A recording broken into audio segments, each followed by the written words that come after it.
he's driving around in a Jeep with the doors off, the roof off, and that people are able to hear him. It would sound like this. Harry, as they're trying to triangulate you. There's no way that shit would work. No pop guard would stop the wind coming over the windshield of a Jeep. Remember when we first met John McClane?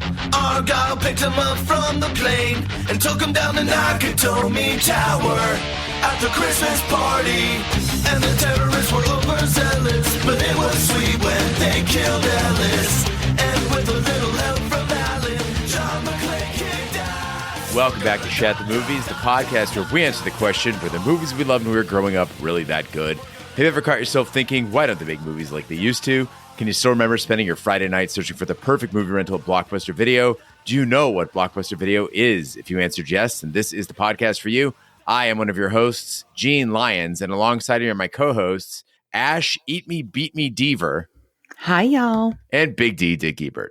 Good evening. Each week, we take a look back in time and decide if our favorite films still hold up. The movies we cover are chosen by you, the listeners, who generously commission the films you love. If you'd like to see all the movies we have covered, will cover, want to choose one for yourself, please visit shatpod.com and have a look. At the end of each podcast, we'll provide you, the audience, with a number of wipes each movie takes to get off your respective butts. So thank you so much for listening. If you have not already, hit that subscribe button and share it with a friend. It's how we help the podcast grow. Additionally, subscribe to our sister podcast, Shat on TV. Review TV series such as Westworld, Taboo, American Gods, Game of Thrones, True Detective, Lovecraft Country, and Watchmen. Find all our information and past episodes at shatpod.com/TV. And finally, if you'd like to hang out with us live, follow and subscribe to our Twitch channel, shatpod.com/Twitch, and our YouTube channel where we play video games, host watch parties, and edit this podcast live. All that being said, Big D, what movie are you reviewing tonight? Gene, a lot of times our listeners write in with specific movies in mind. It could be to celebrate a birthday, a milestone, a bar mitzvah, a gift for a friend. But sometimes, and lately it's happened more often than not, we've had listeners who write in and say, you've been doing commissions for us. We would love to support the podcast and let you pick the movie. So we just got off of a triple feature with Carlos and Natasha. And this week's commissioner was Eric C. And Eric C. wrote in, and I think we debated this on one of the episodes when he left a voicemail, and he said, you guys choose. So we really appreciate Eric, and we're going to go to a place that is universal. This film is not something that only a certain part of our listeners can understand. If you're in the U.S., everyone has a shared experience, and that is high school. So today we're going to put back on our little skinny jeans, and we're going to go back to high school and be all angsty as we review the 1990 coming-of-age teenage film, Pump Up the Volume. Dear Shat Crew, like many other listeners, I began listening to the Shat at the tail end of Game of Thrones Season 8 podcast. I truly enjoyed Big D and Gene's analysis of the show as it unfolded, and I will occasionally listen to an old episode to hear the remarkable, oftentimes outlandish predictions on how the series would end. We all got it wrong, but you made the show even more enjoyable. Soon after GOT ended in the summer of 2019, my daughters approached me about their wish that I divorce their mom because of her addiction to opioids. It was the hardest time of my life as I navigated the family court system for nearly 2 years in an effort to convince a judge that I should be the primary custodial parent because it would be in the best interest of my girls. It took amazing energy, patience, and every financial resource I had to make it happen. There were days that I would sit down to work on my computer and would have a hard time drafting a simple email. I couldn't sleep or eat. Did I mention it was during COVID? Wow.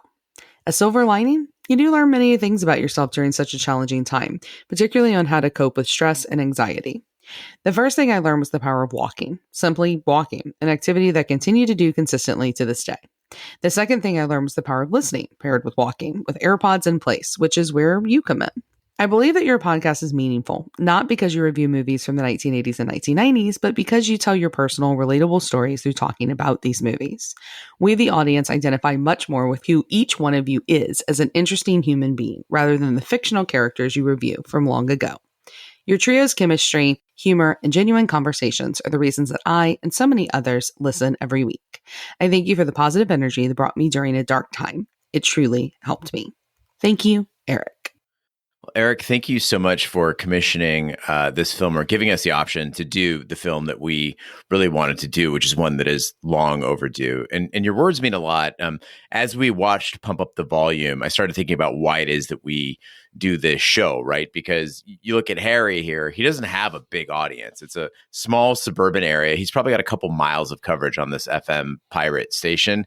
But he's doing it because he feels like he makes a difference. First, it's kind of for himself, and then it becomes for the people that he feels, responsible toward. And I think that's kind of the journey that we've all taken as podcasters as well. I think when Big D and Raj started this, and when I joined in, we got a kick out of seeing how many people were downloading the thing, right? It was like, oh my gosh, 500, 600, 1,000, And now it's become, I don't care if it's 10,000, 100,000, or a million people listening.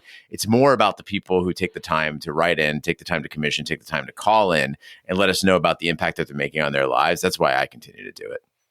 Yeah, I agree. And I have to tell you, we've shared this before, but this is not just for the listeners. This has been 5 years that we've been together, but I've been a part of this, and I've been through really good stuff and I've been through really shitty stuff, and doing this together also helps. It's not just about the listeners. This is therapy for us too. So thanks for listening to our therapy sessions, guys. You're saving us thousands of dollars. Well, Pump Up the Volume is a 1990 coming-of-age teen movie written and directed by Alan Moyle. The film stars Christian Slater, Scott Paulin, Ellen Green, and Samantha Mathis. Pump Up the Volume failed to catch on at the box office, making less than $12 million in North America, but it won the Golden Space Needle Award at the Seattle International Film Festival, drawing boos from the crowd.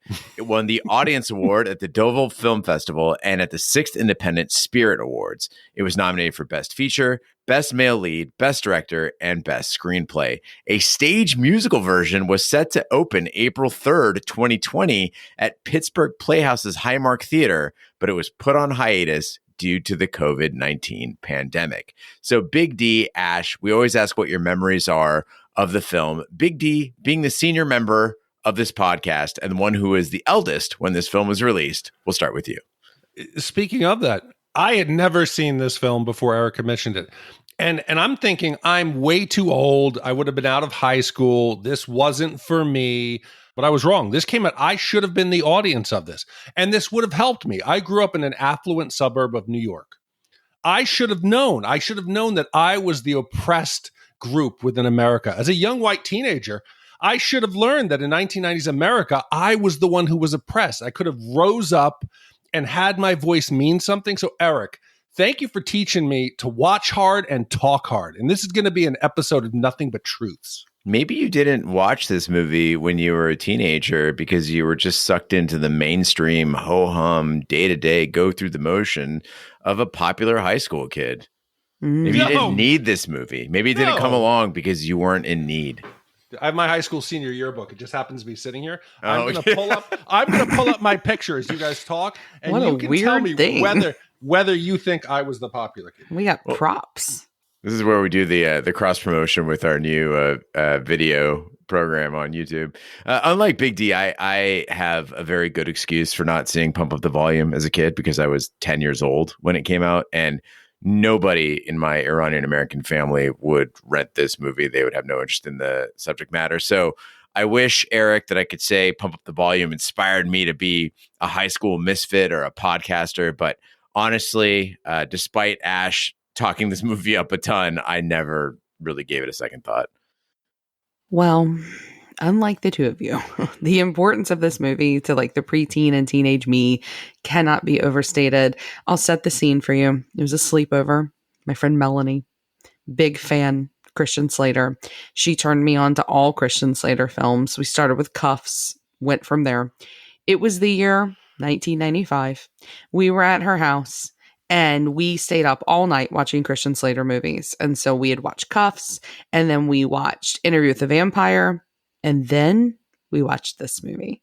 And I remember being floored by how much I loved this movie. And since then, I have watched this movie. This is a comfort film for me. A few weeks ago, we talked about our canon of movies, that are comfort films that we could just watch over and over. This is one of those for me. I have this movie almost completely memorized. I have every line of Christian Slater's face in this movie memorized. The way his hair falls over his eyes just so slightly, I can tell you exactly when it's going to happen. This is one of my favorite films of all time. And I was really excited to review it just to watch it. But I know I'm going to have to defend it. And I just want to give a big shout out there right now to Carrie Gross, wherever you are. I know how much you love this film. It's one of the first things I ever talked to you about. And I wish desperately that you were on this episode with me right now, because I know how much it meant to you too. And it's just a great fucking movie. Holy shit. I'm sitting here reading my senior quotes. I was a fucking douchebag, dude. This is so embarrassing. This is horrible. Hold on. Look at the picture. Okay, first of all. You look great. You look like you play keyboards for like a krautrock band or some sort of a synthwave band. Yeah. Dude, my quotes are so cringe. So cringe. The Smiths, life is hard enough when you belong here. Oh my God. Metallica, death has a dignity all its own. What the fuck? I can't even read half of these. I'm but you're gonna make fun of Talk Hard. I'm not. Jesus. Okay. I gotta shine the mirror at myself. Okay. It's like Robin Williams in Hook. Like he's going to go back to like his Neverland and discover that he just forgot the kid that he was. A kid that would have loved this movie. Probably you're right. Let's hit the trailer. Everybody knows that the dice are loaded. Everybody rolls with their fingers crossed. Think about it. Everything's polluted. The environment, the government, the schools, you name it. We're on 92 FM tonight. It feels like a nice, clean little band. No one else is using it, and the price is right. Are you listening to this? Yeah, of course I'm listening. There's nothing to do anymore. And all the great themes have been used up, turned into theme parks. So I don't really find it exactly cheerful to be living in a totally, exhausted decade where there's nothing to look forward to and no one to look up to. He's got a pirate radio station. Nobody knows who he is. I could be that anonymous nerd sitting across from you, and you turn around, and he just looks away. Never looks back at you again. This is a song for the 90s. Welcome to Dorina Central. May I take your order, please? Yeah, I want... That was deep. I like the idea that a voice can just go somewhere uninvited, like a dirty thought in a nice, clean mind. I know you. Not your name, but your game. Come to me, or I'll come to you. So you are him. What I give for a kiss? What am I gonna do? Why can't I? Guess who? It's me again with a little attitude for all you out here in white bread land. It's 10 o'clock. Do you care where your parents are? This radio person is the whole problem. Are we going to allow this guy to be heard by anyone who can turn a dial? Jail! I'm gonna stay here! I like it here! And he's trying to tell you that there's something wrong with this school. Man, you're not supposed to be What do you want to slam me? Come on, Bill, I'm a big fan of yours. Get off the... Get out! This is out of control. Why not do something crazy? It makes a hell of a lot more sense than blowing your brains out. FCC, you know what that means? This phone call has been traced. This is my life you're screwing around with here, you know? Not anymore, it isn't. This is everyone's life. Mark, you can't leave it like this.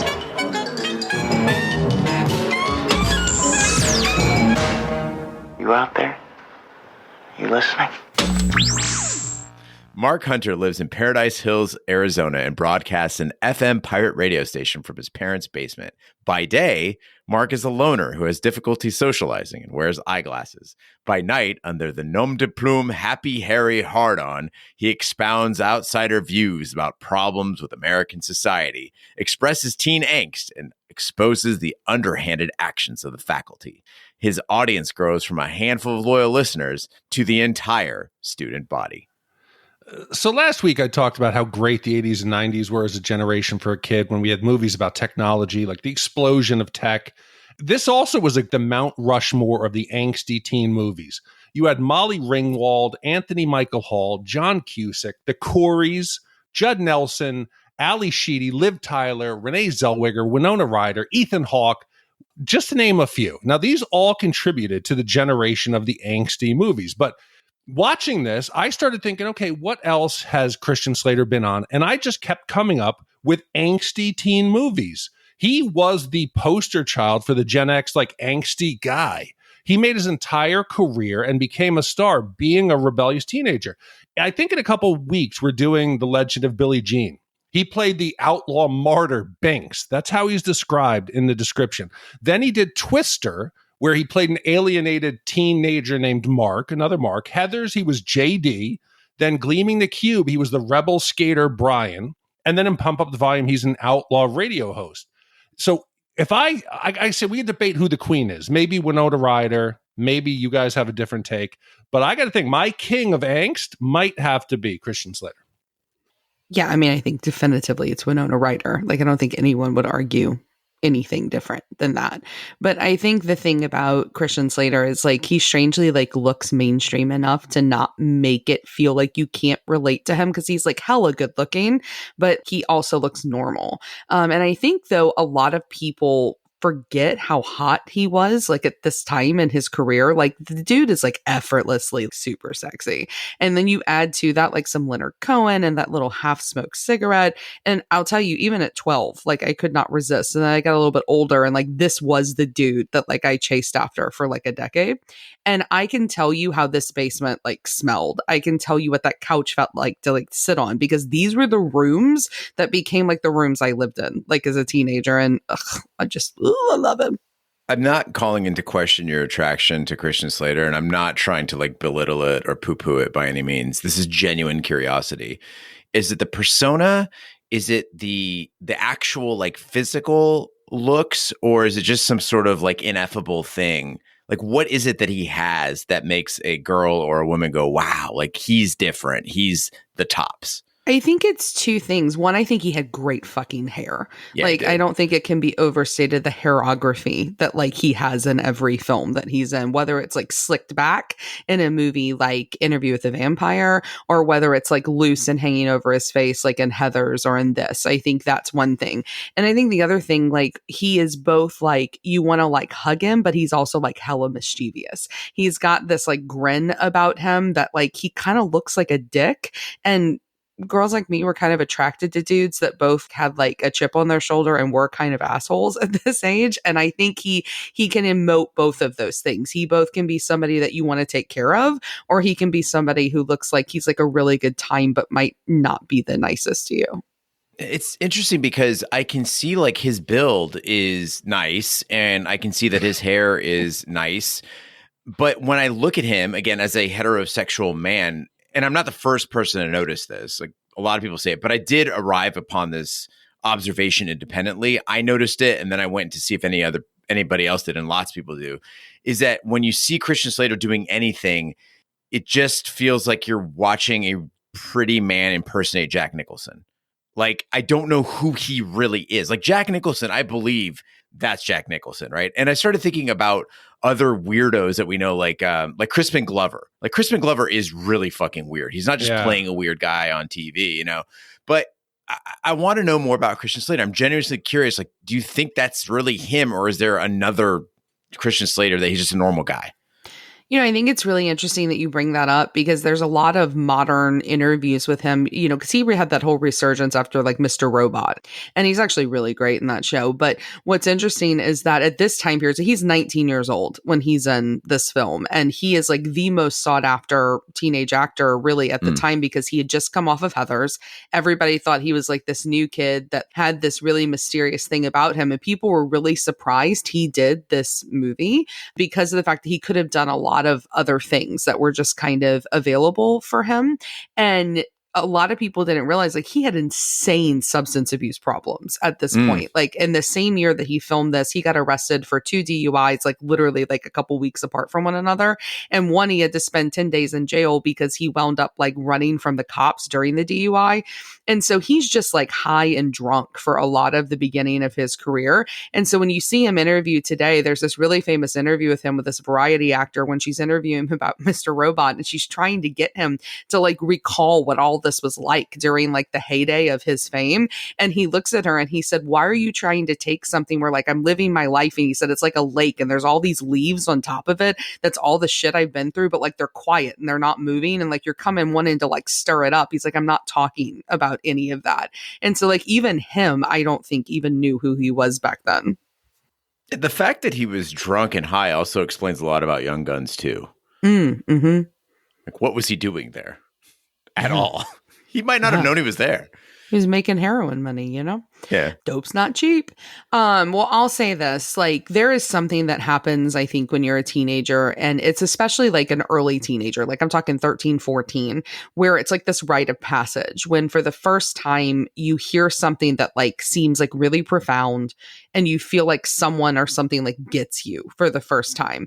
And that's for me what this movie was and what kind of Harry was for me at 12. I was like, okay, like this movie, like this script, like they understand that for some reason things feel bad right now, like things feel off. And yes, when you're a grown up, and I'm going to admit this from the outset because I think it's such a bummer, Gene fucking Lyons especially, that you watched this in your 40s and you didn't watch it like when you were a teenager, because I think you would have had a very different reaction to it. But when you're a grown up, yeah, it doesn't feel profound. Like, you know, it feels, you know, kind of whatever. But when you're that age, like the world feels off. Like you feel odd, your body feels odd, the world feels wrong, your mind feels wrong. And I think Harry's capitalizing on that. And so I think what does feel dumb at 40, sure, but like fuck if that didn't feel good to feel understood at 12 to 15. And I would encourage both of you to go back and read writings that you wrote at this age that you thought were like the most profound things that you had ever written and that made you cry and made your friends cry and that you like belong to and like your blood, sweat, and tears. That's I think what we're seeing here. That as an adult, you're like, okay, like it's embarrassing. But back then, like that was like, you know, your lifeblood. Oh, certainly. I mean, people ask me often, like, do you still write poetry? Because I used to write like volumes a year of stuff. And I go back and I look at it now, I'm like, wow, that's really bad. And I think the reason why I don't really write it anymore is because I'm so critical of the shit that I did write. I'm like, that's really not very good. Like part of aging is also understanding what is good and what is not good and understanding just how inferior your own product is. And Ashley, I mean, you might be right here, right? Because I think about these characters that meant those things to me when I was a kid, right? Those moments when you look at someone and they seem profound and they get you, right? And I felt that with, you know, Lydia in Beetlejuice, who is actually kind of poking fun at that profoundness, right? Or Zero Cool in Hackers, right? Like that to me, I was like, wow, they're so cool. But I cannot help the fact that my first time experiencing Harry was as an adult. And as an adult, his act is just whack. And I admit, like, I listened to Jerky Boys CDs and Adam Sandler comedy albums, but I don't think Harry is cool at any age. Like, when they're describing his persona, I was very curious when we were going to this movie, like, what's he all about? You know, you see the poster, you're like, oh, he seems pretty cool.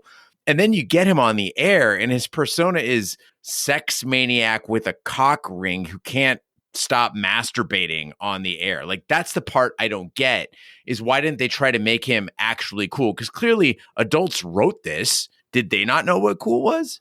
I mean, think back to the Rebels in other films. John Bender, Breakfast Club. What if it turned out that Bender at home had a well-adjusted family? Nobody was putting cigarettes out in his arm. It was all an act. He was pretending to be that damaged kid. Because I want to know, who is the real one? Is it Mark or is it Harry? Which one is he? Because he's two different people.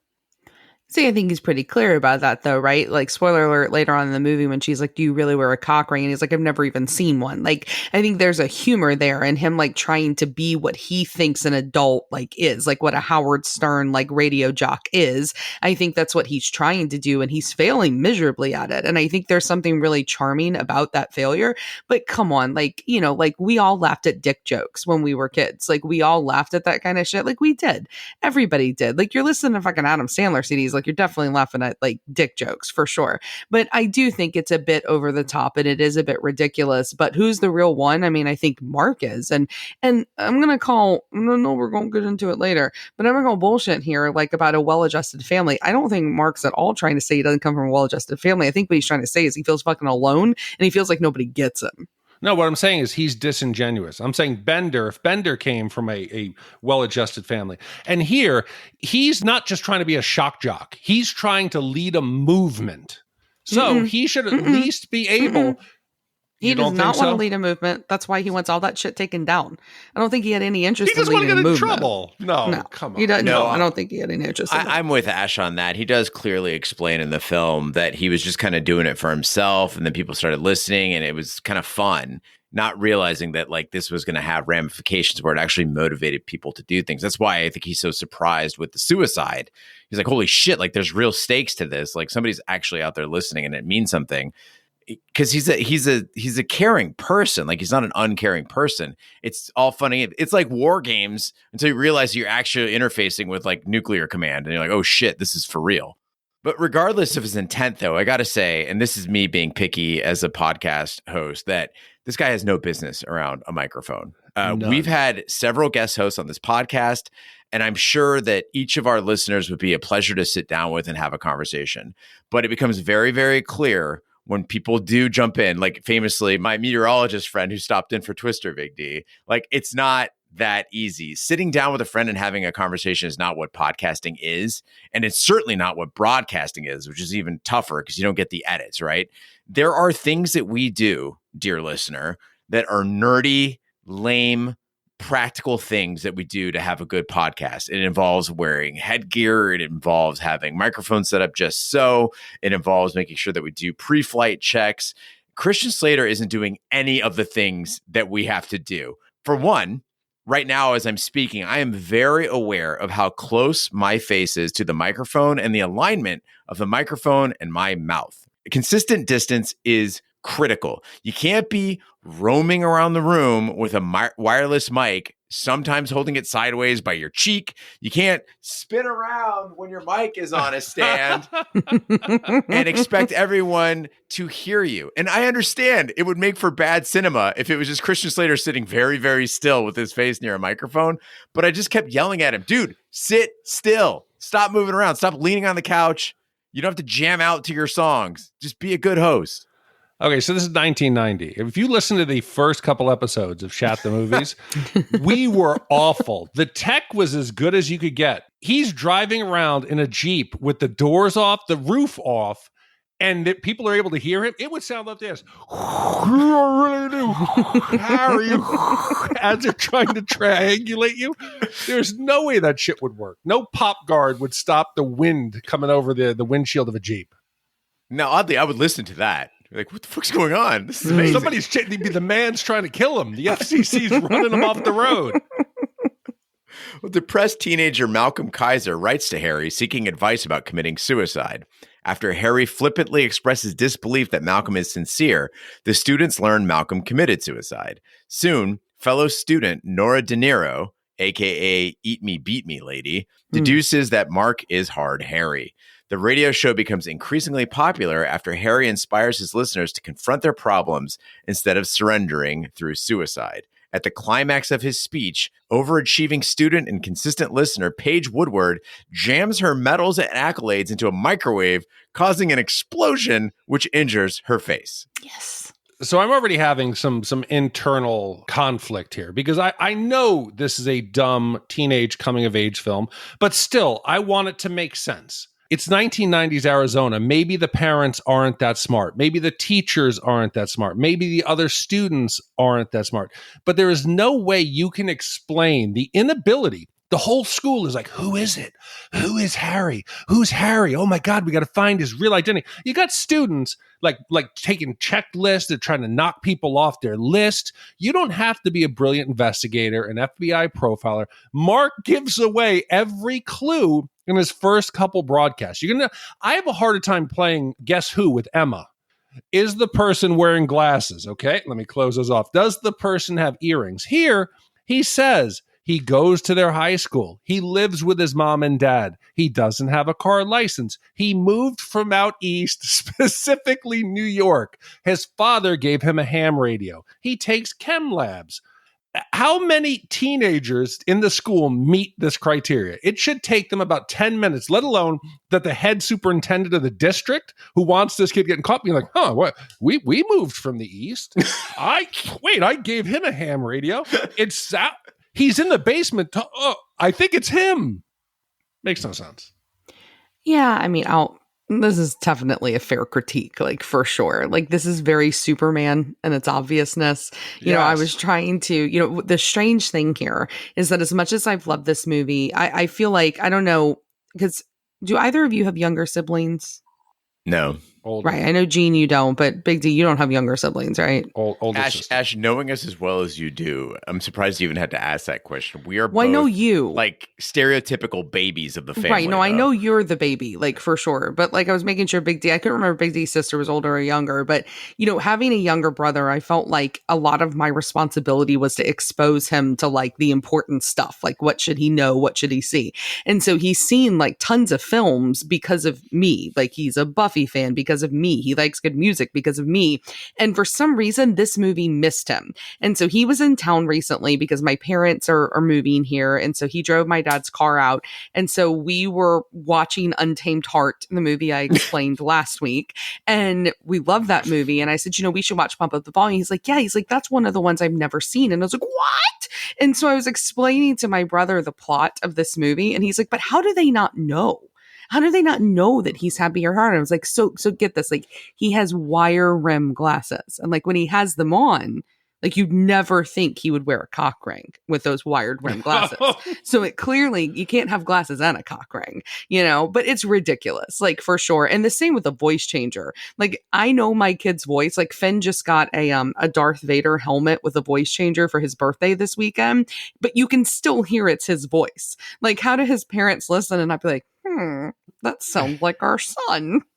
Yeah, this isn't American Beauty. Like, it's not like you're trying to hide something like drugs or like maybe you're like running a torrent server, right? Like, that's easy to hide. It's a fucking FM radio station of all things. Like, when they sat down in the writing room and someone said, okay, he's running an FM radio station, they should have just stopped right there because, guys, you can't just run an FM station out of a suburban home. Like, the parents would have to be. Big D, you talked about, you know, not paying attention to the details of Harry's life. Let's just talk about what's going on around your house. Like, there would be a massive antenna, like a 24-foot, like spinning antenna on top of your house. Insane power bills. Like, you're talking about like an additional, like probably $900,000 a month to power this thing. And even assuming Mark was able to, I don't know, like hide the antenna in a tree or something like that, or like, or pay the bills himself or run the wiring to somebody else's house. Where did he get the money for all that gear? Like, yeah, the ham radio, his dad bought him that, but there's thousands of dollars of additional gear you would need for a transmitter, you know, for a power bank, like for all that stuff. He doesn't have a job. He never leaves the house. Where's he getting the money? They never explain this. And for anyone who didn't grow up at this time, I'm going to let you know that wireless phone, there's no way that would reach his basement 1,000 feet from the neighbor's house. You'd be lucky if you had that in your kitchen and you could go 2 bedrooms over. Again, very fair critique. I am not going to argue on that one at all. But, you know, what's interesting is I rewatched this as a parent, you know, because now I'm 40 years old now. So I'm not, you know, Mark's age. I'm his parents' age. And one thing I found really upsetting while watching this was how the parents relate to Mark. Like Mark is like, he's actually like a badass kid. He's cool. He's into good music. He's actually really funny. He's incredibly smart. But like his parents, like, do not know him like at all. They don't know anything about him, much less that he's like a radio jock. Like they just don't know him. They just kind of like exist around one another. Like they're like orbiting one another. And I so desperately want to avoid this with my kids. Like I really want to know my children. I want to know what they're into. I want to know how amazing they are. And I am so scared of like being on the outside and not knowing them like Mark's parents are. And I hope it's like this 80s and 90s curse that like millennial parents have broken, that we actually do want to know our kids now, because this is fucking scary. Sarah and I have a game we play whenever we're in the car with my sister and my brother-in-law. When we're driving, we'll be talking about their kids, and we will listen to what they're saying about their children. And then we will hold hands and we'll squeeze every time we think that they are making a mistake about describing something about their child. And my sister has no idea who her kids are.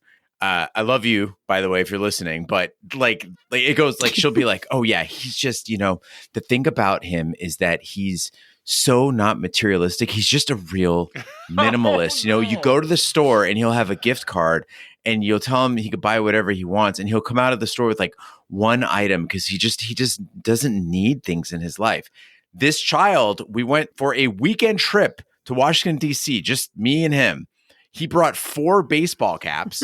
They were in a baseball cap holder, like a specific type of luggage just for the baseball caps. And I said, dude, why did you bring 4 hats to DC? And he said, well, yeah, I wanted one for each different time we went out. What? Minimalist child? Then she talked about how, when he does his pitching and his weight training, he has to have his shoes off because he's very, he feels the ground and he's very aware of his body and everything. Oh, no. Sarah is his PT, and she's like, no, this kid has no coordination of awareness of his body whatsoever.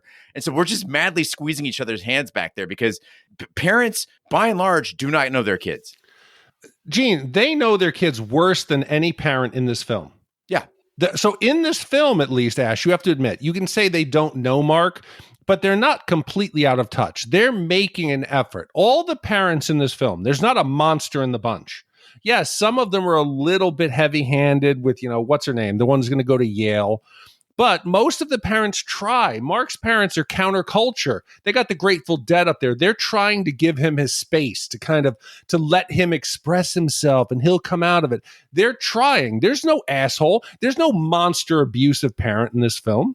But I agree with Ash on the one point that the best kind of parent is the parent that knows their kids. I've got a cousin, Masty, and her husband, Mark, and they've got 3 kids. And their kids they achieve, like they're good kids, but they also like get into some shit. They have their weird personalities. They have their weird, little idiosyncratic behaviors. And their parents are so aware of it. Like they get it. The kid's not perfect, but they know their kids more than anything. And when I look to them, I'm like, if I ever become a parent, that's the kind of parent I want to be as well, is I don't need a perfect kid. I just need to know my kid perfectly.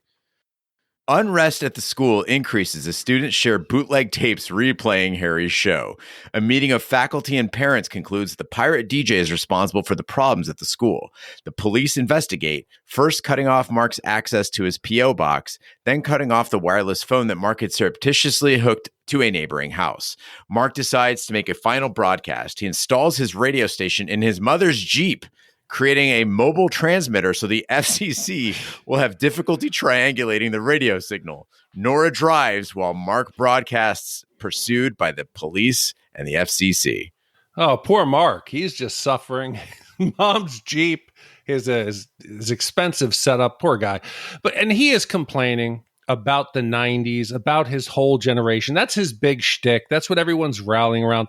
90s are a dead generation, he says. He said, I'm a member of the why bother generation myself. Everything decent's been done. All the great themes have been used up. Yes. They've been turned into theme parks. Yeah. So I don't really find it exactly cheerful living in the middle of this total, exhausting decade where there's nothing to look forward to and no one to look up to. What's hilarious is, if you look back now, the 90s and the 80s, that's the generation everybody says, oh man, I wish I grew up there. Everybody seems to shit on whatever generation they're part of and think that the people 10 and 20 years earlier had it great. And he is romanticizing the generations before and shitting. Today, people will be like, man, I would love to go back to the 80s and 90s. Gene, you've said it yourself. Would you like to have somebody to look up to, or has everything been done? Yeah, I mean, listen, dude, I'm a fucking card-carrying Reaganomics fan and really enjoy everything that went on in those 2 decades. I think my point is that 80s and 90s are better than now, but it doesn't mean that they were good. Mm. But they weren't as bad as Mark's making it seem. Well, they kind of were. Why? I mean, he has that line, have you ever noticed, that America's totally fucked up?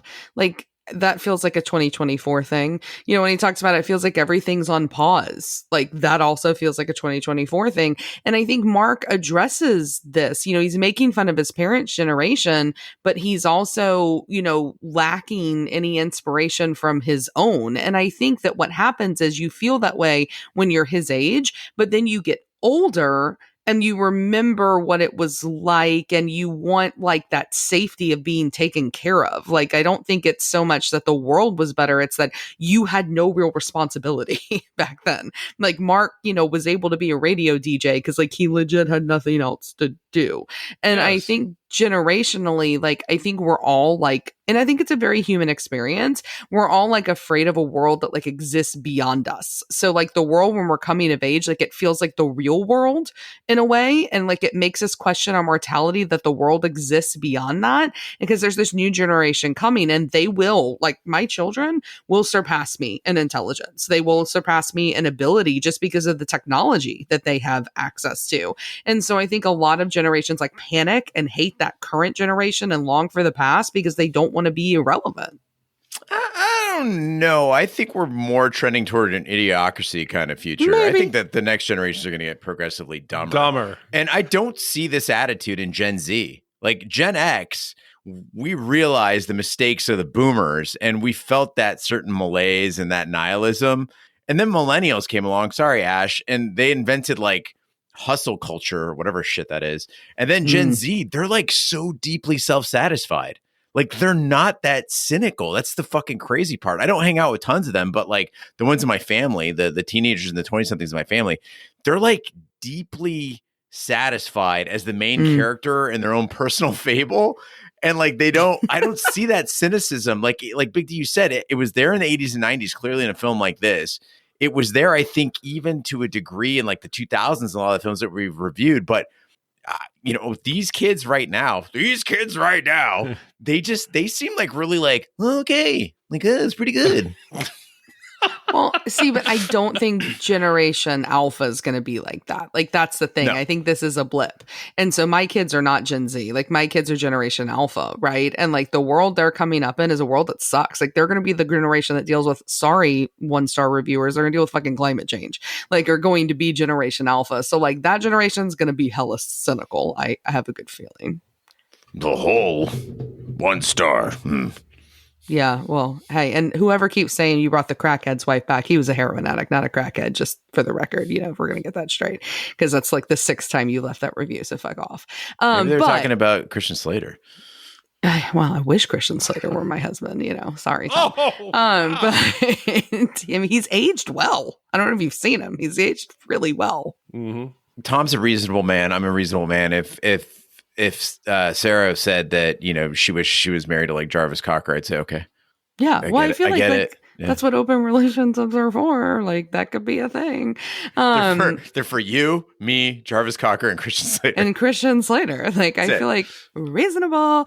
But speaking of Slater, he has famously said that this movie is actually his favorite one that he's done. And he said it's because it was unlike like every other high school film at the time where they weren't really dealing with real issues and where everything kind of looked plastic. And if you think about it, you've got Heathers, which we've reviewed, and Heathers is making fun of all those types of films. It's making fun of the films that don't address the teenage suicide, that don't address, how hard it was to be gay in the 80s, teenage suicide, don't do it. Right.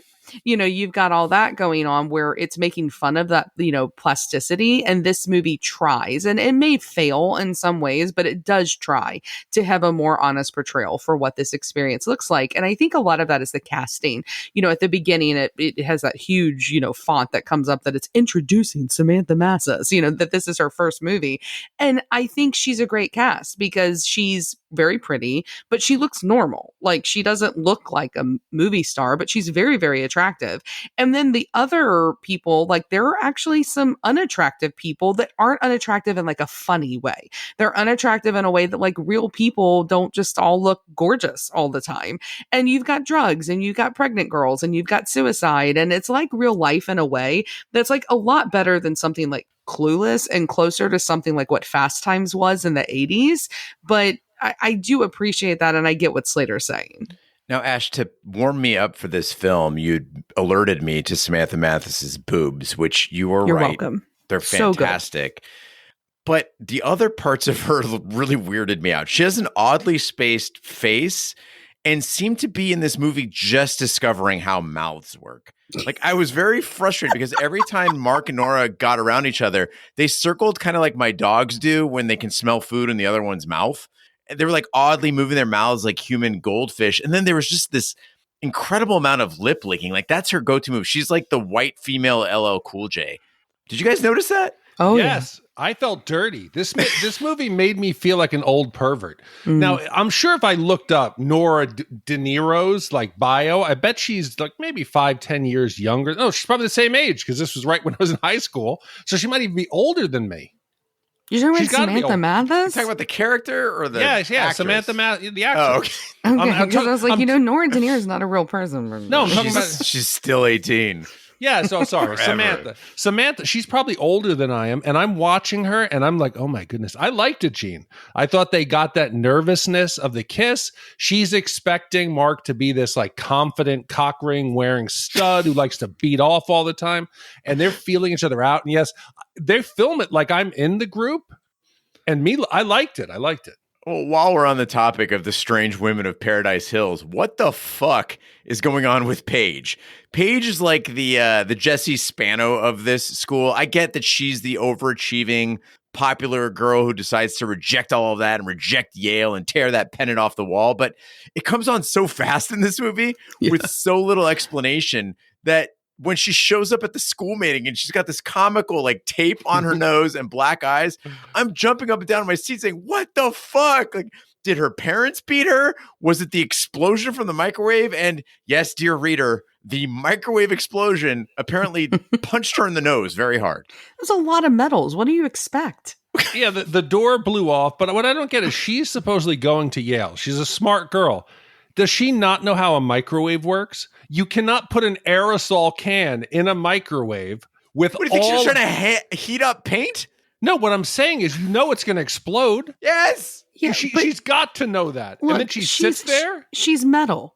Like she's showing that like she's like, fuck you. And she wants it to explode. She wants to be hurt, guys. Then go in the other room. To be fair, if you told me to put some metals and aerosol cans and stuff in a microwave, I would think 15 feet is a safe distance to be from the microwave. It's going to explode. Clearly not. No, clearly not. She was just too successful. Too many trophies. Do the time test, the tried and true method. Go out and get lighter fluid, like he was burning the letters. Do a bonfire in the yard. Burn all the things that make you that popular girl that you want to like shed that skin. What part of Paige lost her shit did you not understand? I got that much about her. I just didn't know the why. Yeah, and for the record, Samantha Mathis is 53. And her mom's name, by the way, totally random, Bibi Besh. I just think it's a great name. How does she Bibi look? Besh. Does she hold up? I mean, yeah. I bet her boobs don't look as good anymore. I think they probably still do. I bet they still look good. Yeah. She just stands out in the cold with them hanging out all day. They're so good. Yeah, poor kids oppressed by their parents, but they feel comfortable enough to just stand there naked in the backyard with the police in the neighborhood. Poor kids. I immediately went out and bought Sarah like 3 oversized sweaters just to replay the scene. That was hot. No bra. You can't have a bra. No, never. Harry's broadcast is heard by the entire school who have gathered at the athletics field. Mark's father, school board commissioner Brian Hunter, confronts Principal Loretta Crestwood, demanding to know why she's systematically expelled students with low test scores. Crestwood insists that they were losers and troublemakers and that she did it for the good of the school. Brian immediately suspends her. So listen, I just went through my yearbook. I know that I was cringe. I grew up in a neighborhood in Westchester, New York. I had a lot of very wealthy friends, and watching this movie, it made me feel cringe. The things that these kids are complaining about. These are kids that I went to school with. This is the neighborhood. And I found myself thinking, like, what must it have been like to be in 1990 in a truly, like, bad environment, living in abject, like, poverty, living with nothing, to watch these kids bitching and moaning about how hard their lives are. I'm like, fuck you all. They're all bitching and moaning about first world problems. We're all worried. We're all in pain. And when it comes to just the things that we're having in our eyes and our ears, but just remember, it can't get any worse. It can only get better. You're in fucking high school, dude. Life is not bad for you. You're driving your mom's Jeep. You've got $30,000 in electronics in the basement. Everybody's got money. Daddy's trying to get you to Yale. Your parents are asking how you feel. Imagine 1991. Boys in the Hood comes out. John Singleton. What do you think if that audience was watching this film and that this film's audience was watching them? Is there no perspective on what having a tough life is? Being a teenager is not the worst. Get over it and just fuck all these rich, entitled white kids. I mean, I can't believe you're pulling out Ricky and Boys in the Hood. Like, I mean, dude getting shot on his like plastic couch is a whole other level of movie here. I think that 2 things are happening here. I think one, And I don't mean this as an insulting thing at all, but I think this shows that you're old now. Right. Because like, I think this is how adults react to high schoolers. And that's why movies like this get made, is because this is how adults react to high schoolers. And I also think it's a bit unfair because yes, there are certainly levels of discomfort. There are levels of oppression. What Mark and these suburbanites are going through is not like what is happening in Compton and fucking Boys in the Hood and systemic racism. I'm not trying to say that, but I don't think it makes it illegitimate that they're feeling pain. There's a reason why suburban kids commit suicide. Like, there's a reason that happens. There's a reason why they feel that lonely, and that loneliness they're feeling is real. And I don't think that Mark or any of these kids is trying to say our life is harder than other kids' lives, but doesn't mean that their life doesn't feel hard. And that line where he says, like, I haven't talked to one person all day, like, I felt that like in my bones. There were days when I went through like this time period where like I did not have friends, that felt like I was like the fucking only person on the planet, like, and it was awful. And so I think you're conflating things. There's privilege, sure, like, absolutely, but privilege does not mean that your life can't be painful and still hard. It just means it's painful and hard in different ways. Ash, I would accept it if they were complaining about the kids not being connected, that the kids feeling alone, that there were more like, what was his name? Was it Milton? So like he said repeatedly in the movie. Hold on. Who was the kid with the big box of tissues who obviously didn't beat off enough, the one who killed himself? Wasn't it Milton? What was his name? Oh my God, that's not why he killed himself. Malcolm. So Malcolm felt disenchanted. He didn't have many friends. But if you listen to Harry's complaints, you have no friends, no money, no car, no license. You go to the mall and you can't buy things. You go play video games and smoke a joint. The feeling disconnected is a small part of what he is trying to say these kids are disenfranchised from.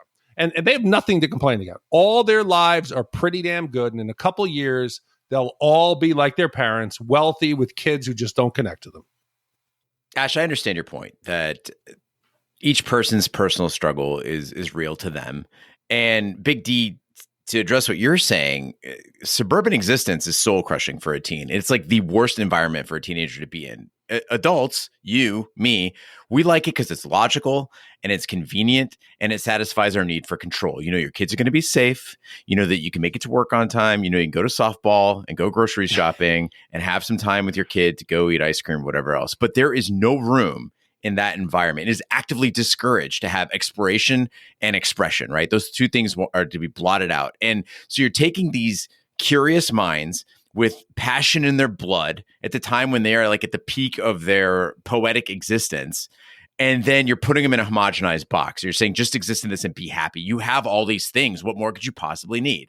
I understand all of that.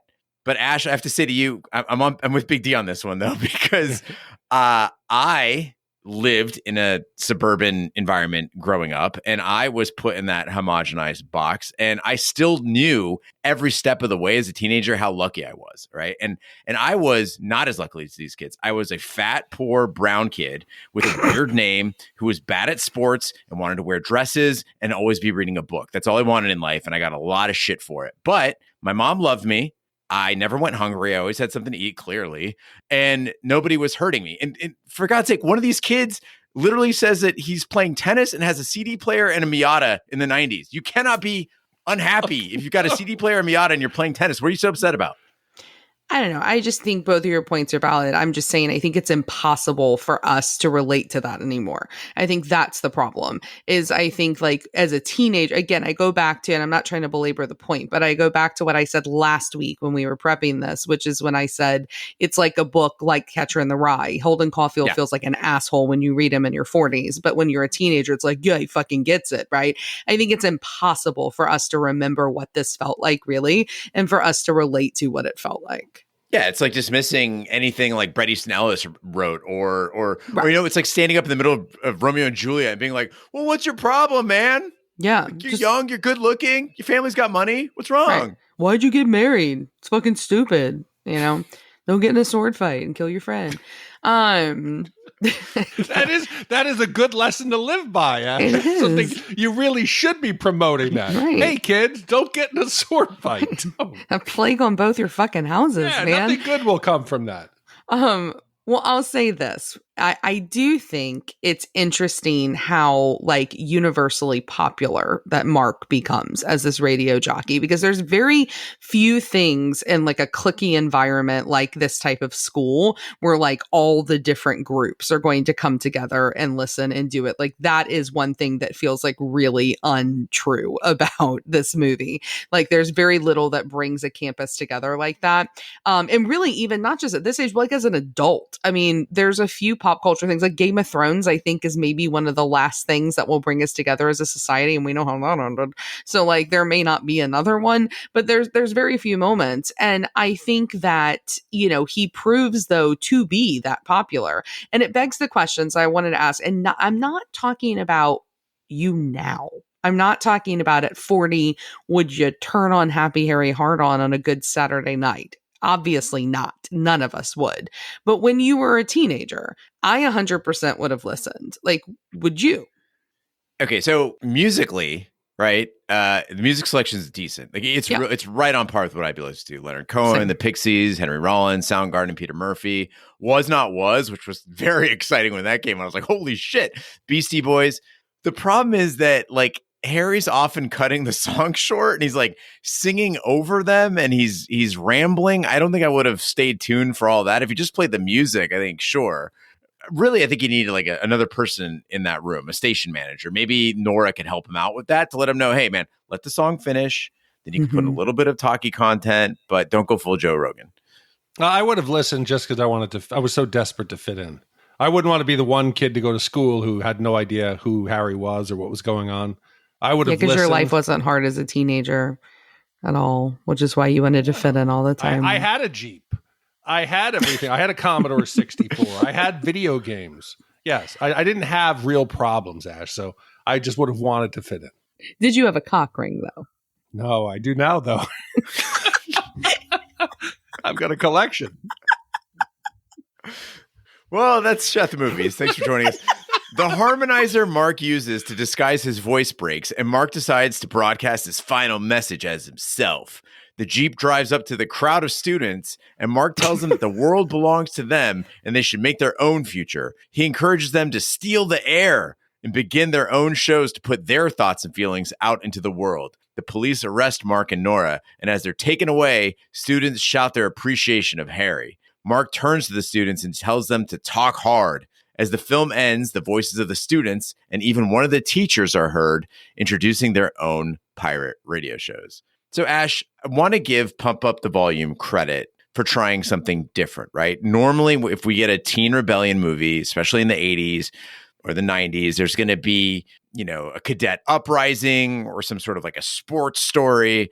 But this one decided to go with pirate radio. Bold choice, right? And you have to admit that there really isn't a lot for kids to do in response to pirate radio. Like he's like, yeah, get wild. And they're like, oh, okay, I guess we'll run around and draw some graffiti.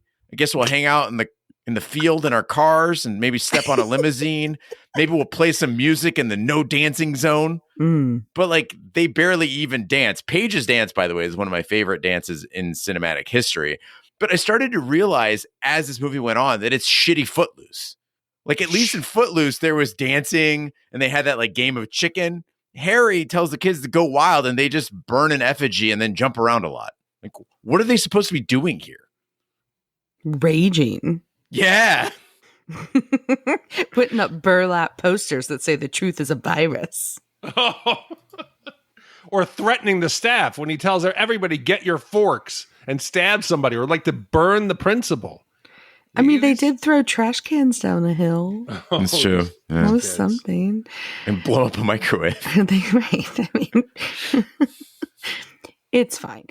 But, you know, I do have a question, though. One thing in watching this as an adult is I kept going, like, isn't it like kind of excessive that like the FCC has like their entire fleet of yellow vans out after him?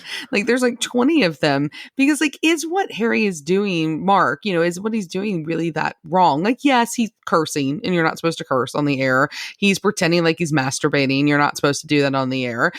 He's pirating radio. Sure. But like, is it that big of a crime that he has to be carted off and going to jail or prison? Like, I feel and really have always felt like this was a little bit much. Like, am I alone in that?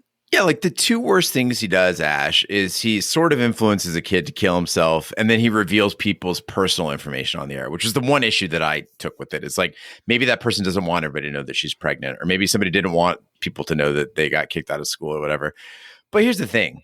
My advice to the school board and the FCC is like, look, this is a teenager. He's going to get bored with it soon. Like, just wait till he gets bored with it. And I started thinking about that with podcasting, right? When people start with podcasts, they're all excited about it. And I always tell them, listen, man, like, make sure we try so hard, you guys. We always try to just warn people about the grind that it is. And I found out today that 44% of podcasts don't make it beyond 3 episodes. Three episodes. And out of the 5 million podcasts out there, 3%, so 156,000 of them, release a weekly episode. 3%. So we're like overachievers in this game. Most people, they realize it's work. You know, Harry's going to be like, shit, man, I'm spending all my nights doing this. I could be playing with some titties. Why am I here? What am I doing? He'd quit eventually. And I really thought naively that Harry was coming to his senses as the movie came to an end. I thought that he had made this mature realization because all those things that you explained, Big D, in his final speech, I thought really clicked, right? He tells the kids that their teenage years are the hard part, and they just serve to make them strong for later in life. And the right thing to do isn't to give up, is to survive. And that's like decent advice. You grow up, you go on to be leaders and fix institutions, or be compassionate humans and look out for others, go and do volunteer work, whatever. Instead, the message that everyone gets from him is go start your own pirate radio stations. Like that's the big takeaway. And if you're listening out there and you think the biggest impact you can make in the world is doing a podcast, like, trust me, it is not. Okay. If you were to do something very boring and mainstream, like be a school board member or a tutor or like an animal shelter volunteer or a small business owner, or just be like a good parent, like, you're going to make much more of an impact than we're making on a podcast. Do things in the real physical world, because all the rest of this shit, it's the illusion of activity, right? We do this podcast for listeners who love it, but this isn't an act of radical change. It just feels like something's happening. It's not.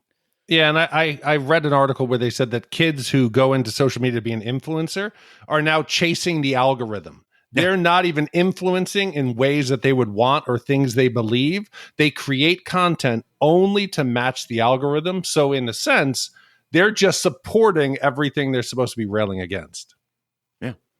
That's why I love when I see those weirdos on YouTube that do like super long form shit.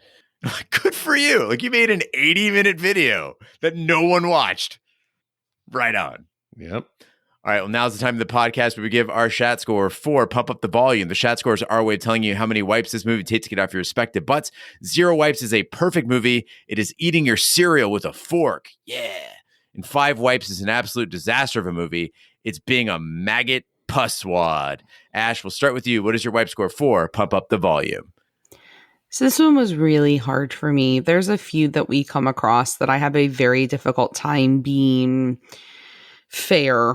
And I think it's not because I'm trying to have like nostalgia glasses as much as it is I remember what it was like the first time I saw them. And so like it's very difficult for me to go back and like rework my brain and see it in a way that would make sense to review it here. So I'm at least trying to be honest about that, unlike Big D on Red Dawn. But, you know, I think that regarding this one, this movie is not perfect. I'm not trying to claim it as. I think it's amazing, but it's not perfect. But let's talk about what makes a movie, right? I think it's paced well. It doesn't run too long. I think it's fairly well acted. I think it's, you know, this was an independent film. This was not like a big Hollywood produced film. And I think it feels raw in a way that a lot of movies from this time period don't. And I think it's still pretty relevant. There's a lot of articles that are still written about this movie that talk about why it was such an important film at the time that it came out. And I think a lot of Mark's messages, I mean, obviously not the sex stuff, but a lot of his messages about what like the world feels like, I think could play in 2024. It would be through social media. It wouldn't be through like a radio show. So much of what he complains about, I still relate to. And as a result of that, I still really love this movie. I still would listen to him talk hard every single day. As ridiculous as a saying as that is, I remember it embarrassingly used to, as I think I've shared before, I used to like sign shit like that to friends and like notes we would pass in class in junior high. I was not a cool kid, guys. And this movie made me feel like that was okay. So I am going to give it probably a ridiculous score because I know what my friends here are about to do, which is going to break my heart, but I'm going to give it 1.5 wipes because I love this movie and I think it is better than average for what type of movie it is. Ash, to show my respect for the case you've made for Pump Up the Volume, I do want to say that although I believe this is a terrible movie, I'm open to the possibility that it was just ahead of its time. Because I agree with you that it is still relevant. And most of the issues I have with it could be solved in 2024. This movie could actually make a lot of sense, make a lot more sense in a current environment, right? It could be about a kid with a social media account, and then it works. Because in that way, you can easily hide the operation, right? You don't need the fucking FM. You could be mobile. You can use a lot more messaging, right? And it could be much more influential. And things could go viral, and the rebellion could be a little less lame. Like kids have more options now for things they can do with themselves other than standing in a field or throwing trash cans down a hill. But regardless of what it could be now, Pump Up the Volume from 1990 is not that movie. And the biggest issue I had with it is the biggest part of the movie, which is that key persona of Happy Harry Hardon. I just did not find him entertaining. Every time Christian Slater slipped into that act, I thought, this guy is dumb. Why is anybody listening to him? I'm sort of annoyed by him. And I don't know if that was the intent of the film. I think that they really wanted it to feel cool. However, I do look at it differently, having heard you say that this is a kid's idea of what is cool. And that has tempered my score a bit. So all that being said, I'm coming in at a low but thoughtful score of 4.25 wipes.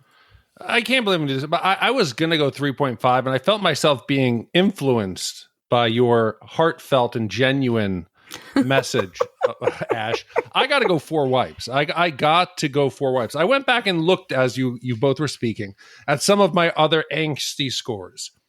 Empire Records, I gave it 2. 16 Candles, surprisingly, I did 3.5. Breakfast Club, I did 1.5. Lost Boys, 4. And Gleaming the Cube, 2.5. I think Gleaming the Cube is a better teenage angst film than this. Oh God, that movie's awful. Because they were doing things. Yeah, because Brian was forced to conform. He wanted to get the girlfriend. They made him change his fashions. He was fighting against something for his Vietnamese half brother. He went in there and he had to jump through like the glass window and save his brother's girlfriend, who he then subsequently started dating. We got, Tony Hawk riding in a Pizza Hut truck with the other skaters. I just thought this movie, what are you fighting about? What was the message in the end? What change came about? Christian Slater, you're better than this. This is a 4 wipe movie. Wow.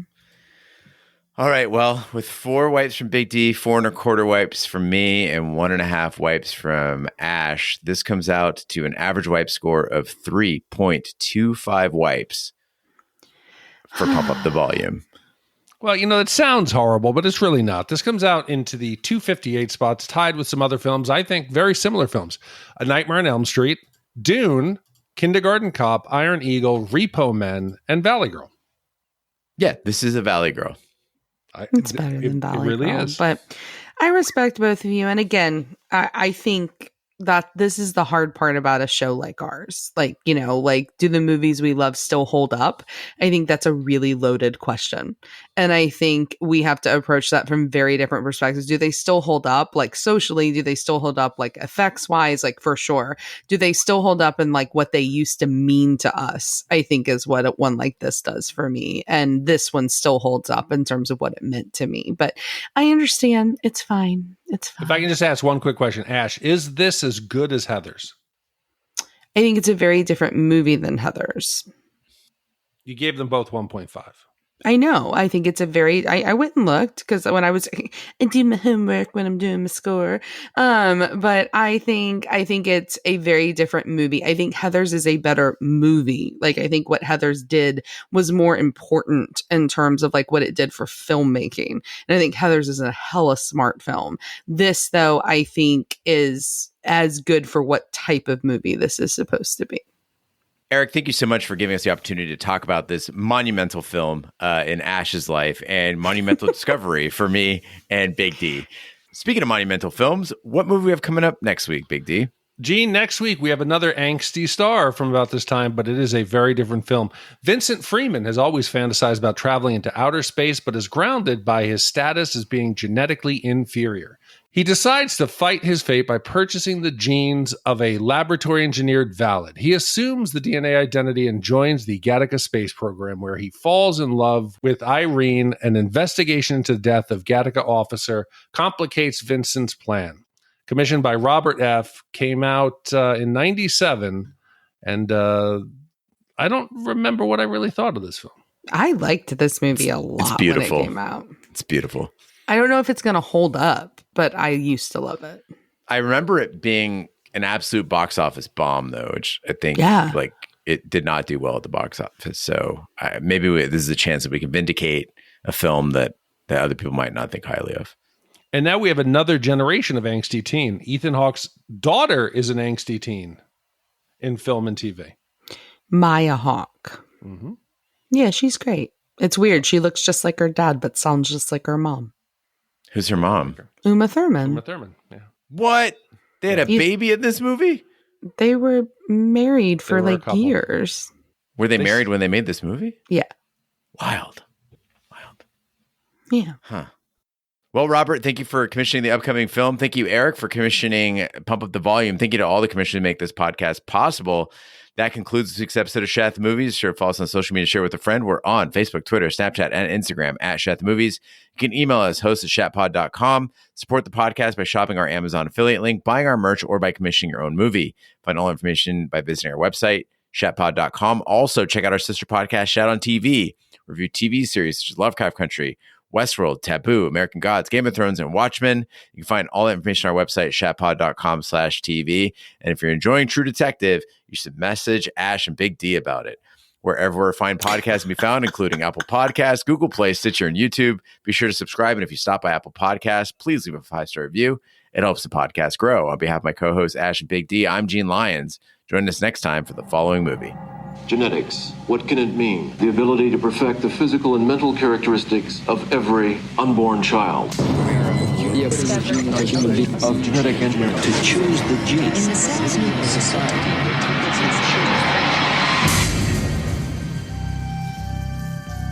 In the not-too-distant future,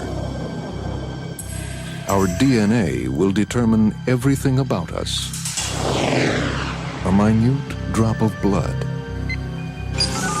saliva, or a single hair determines where you can work, who you should marry,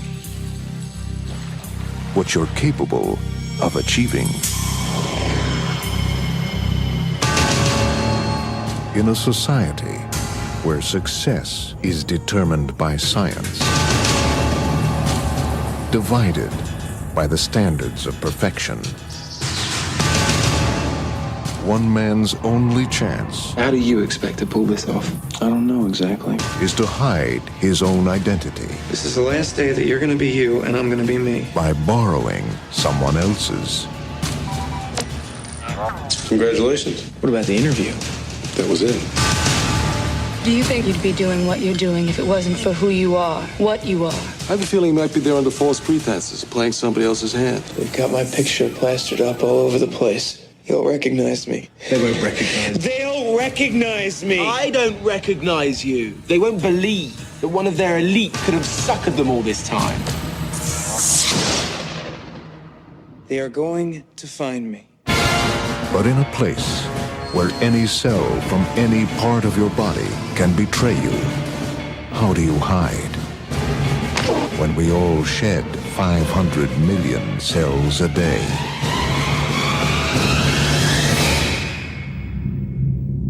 Ethan Hawke, Uma Thurman. Welcome to Gattaca.